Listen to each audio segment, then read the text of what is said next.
ہم تو آئے تھے یہاں پہ کیونکہ ملک میں ایک وبا ہے بلکہ پوری دنیا میں ہے اور سوچ کر آئے تھے کہ حکومت کی طرف سے ہمیں بتایا جائے گا کہ کیا اقدامات کر رہے ہیں، کیا صورتحال ہے، لیکن یہاں تو معاملہ بالکل الٹا ہے۔ ہمارے لیے پہلے دن جو کل کا دن تھا، پہلا دن تھا، شاہ محمود قریشی صاحب تشریف لے آئے۔ بہت ہم ان کا احترام کرتے ہیں، عزت کرتے ہیں، لیکن ہم نے سمجھتے تھے کہ وہ باتیں جو انہوں نے کی وہ ان کو زیب دیتی ہیں۔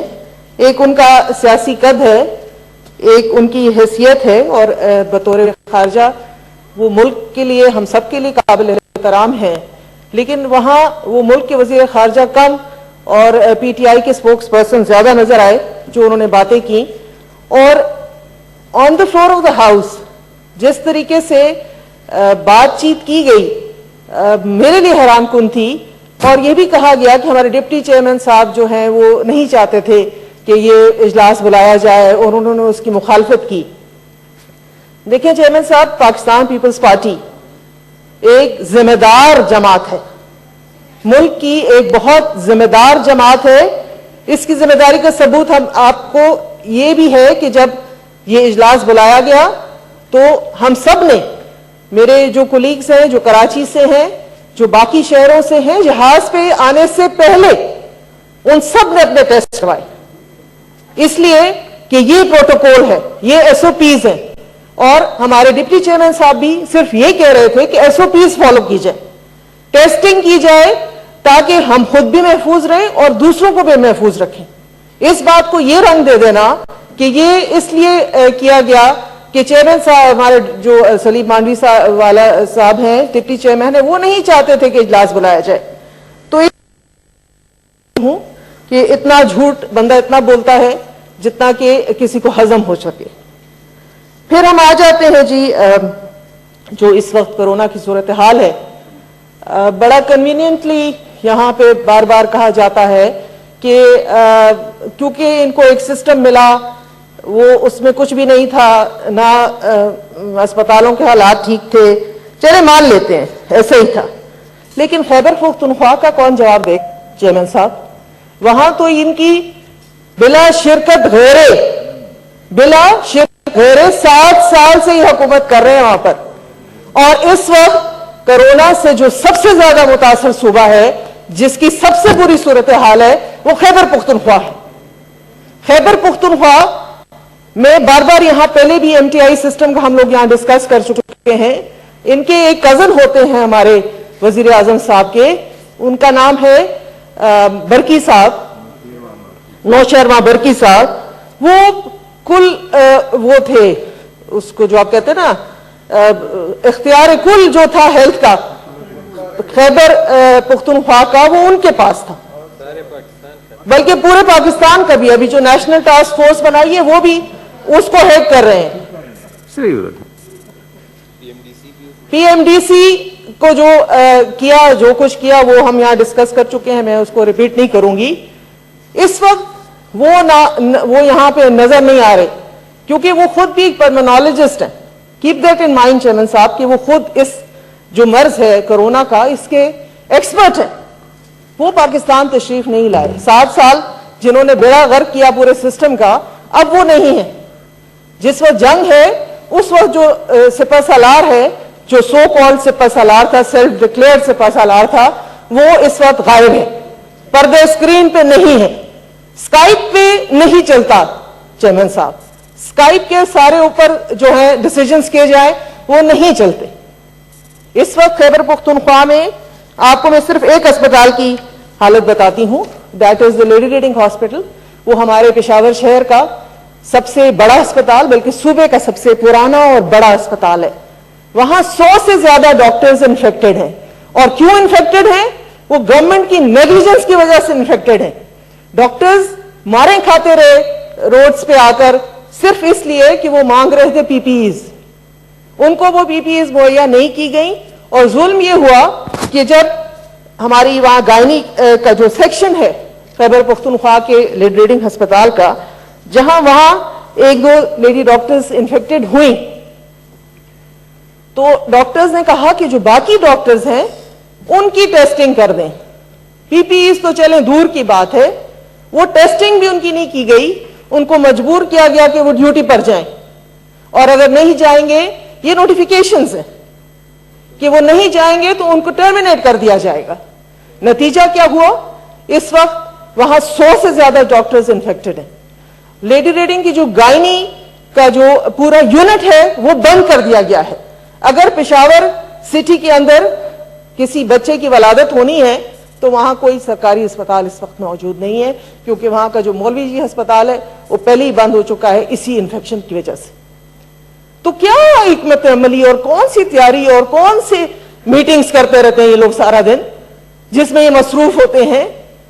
اور اتنی مصروفیت میں بھی ارطغرل وہ جو ڈرامہ ہے پوری قوم کو لگایا ہے کہ چلو ڈرامہ دیکھو.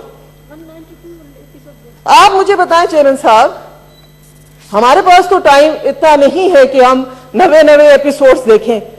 کہتے ہیں کہ جب روم جل رہا تھا تو نہرو بانسری بجا رہا تھا, ہم ڈرامہ دیکھ رہے ہیں. تو یہ ساری باتیں ہیں ہیلتھ کے حوالے سے جو میں آپ کے سامنے رکھنا چاہتی ہوں.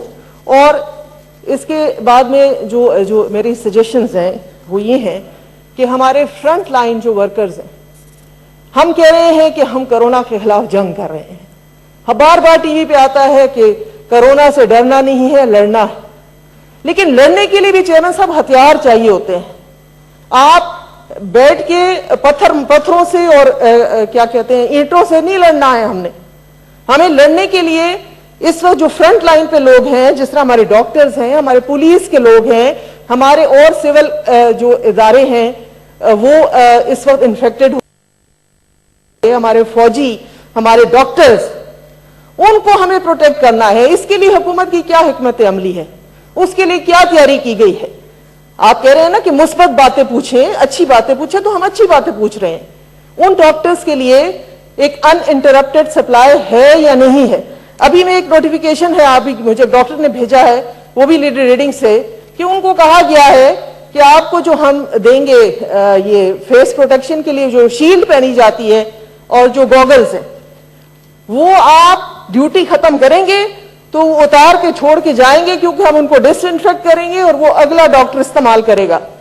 ریوزیبل ضرور ہے چیئرمین صاحب, یہ چیزیں ریوزیبل ہیں, ڈس انفیکٹ کی جا سکتی ہیں, لیکن for the same person who has been using it. یہ نہیں ہو سکتا کہ آج میں نے پہنا ہے تو کل کرشنا پہن لے گی اور پرسوں کوئی اور پہن لے گا.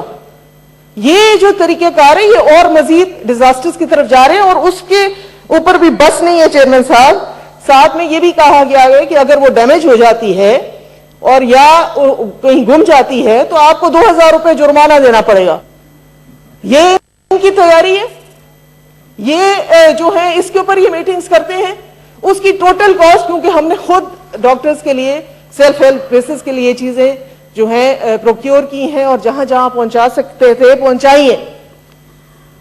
ٹوٹل قیمت چیئرمین صاحب وہ گوگلز کی اور وہ فیس شیلڈ کی جو ہے وہ 500 روپے سے زیادہ نہیں ہے. آپ ڈاکٹر کو انڈر پریشر ویسے ہی رکھا ہوا ہے, اوپر سے آپ کہہ رہے ہیں کہ اگر کوئی نقصان ہو جائے 2000 روپے بھی دے دیں. یہ کس قسم کا نیا پاکستان ہے جہاں ڈاکٹرز جو ہیں, جو فرنٹ لائن ورکرز ہیں, ایک انفیکٹڈ ڈاکٹر اگر وہ بیٹھا ہے اسپتال میں, اس وقت میں صرف ایک اسپتال کا آپ کے سامنے رکھوں گی, لیڈی ریڈنگ ہسپتال کی او پی ڈیز میں اور گائنی کی او پی ڈی میں دن کے تقریباً 400-500 مریض دیکھے جاتے ہیں. 400 to 500 people, that means 400 to 500 families. کیونکہ جب وہ مریض گھر جائے گا, گھر میں اپنے فیملی کے ساتھ بیٹھے گا, وہ سب کو انفیکٹ کرے گا. تو یہ کیا سوچ بتاتے ہیں ہمیں کہ ہم نے میٹنگ کر لی ہے, ہم نے دن رات ایک کر دی, ہم 24 گھنٹے کام کر رہے ہیں. 24 گھنٹے میں یہ کام ہو رہا ہے کہ ڈاکٹرز کے لیے جو ہے, جو فرنٹ لائن ورکرز ہیں, ان کے لیے سب سے پہلے ان کو پروٹیکٹ کریں. تھینک یو سینیٹر صاحب. اگر چیئرمین صاحب آپ کے باقی بھی ساتھی ہیں, نہیں, صرف ایک بات اور ہے چیئرمین صاحب, صرف ایک بات میں اور کروں گی کہ ڈاکٹرز کو اور جو جتنے لوگ شہید ہو رہے ہیں اس چیز میں کورونا سے لڑتے ہوئے, ان کو نیشنل ہیروز کا درجہ دیا جائے. اور دوسری بات جو آخر میں کہوں گی کہ ایک نیریٹو بلڈ کرے گورنمنٹ. ابھی 4, 5, 10 دن رہ گئے ہیں. لوگوں کو بتائیں کہ عید کا مطلب ہے کہ آپ اپنے جو پیارے ہیں ان کے ساتھ گزاریں, ان کی زندگی کے ساتھ گزاریں. نئے کپڑے, نئے جوتے لینا کوئی بہت ضروری نہیں ہے. جس طرح سے آپ بازاروں کا اس وقت حال دیکھ رہے ہیں چیئرمین صاحب, مجھے تو تباہی نظر آ رہی ہے. گورنمنٹ نے کھول تو دیا ہے سب کچھ, کہا کہ کاروبار خراب ہو رہے ہیں, ٹھیک ہے وہ ایک اپنی جگہ پہ ہے, لیکن کوئی SOPs نہیں ہے, کچھ فالو نہیں کیا جا رہا, کوئی طریقہ کار نہیں ہے. اور یہ جو کپڑوں اور جوتے نئے عید کی خوشی میں لوگ باہر نکلے ہیں, یہ اپنے لیے موت خرید رہے ہیں. یہ لوگوں کو اویئرنیس دیں, یہ نہ کہیں ان کو کہ آپ ارطغرل دیکھیں بیٹھ کے 92 قسطوں کا. Thank you. تھینک یو جی. سینیٹر کلثوم پروین صاحبہ نہیں ہیں جی. سینیٹر رحمان ملک صاحب.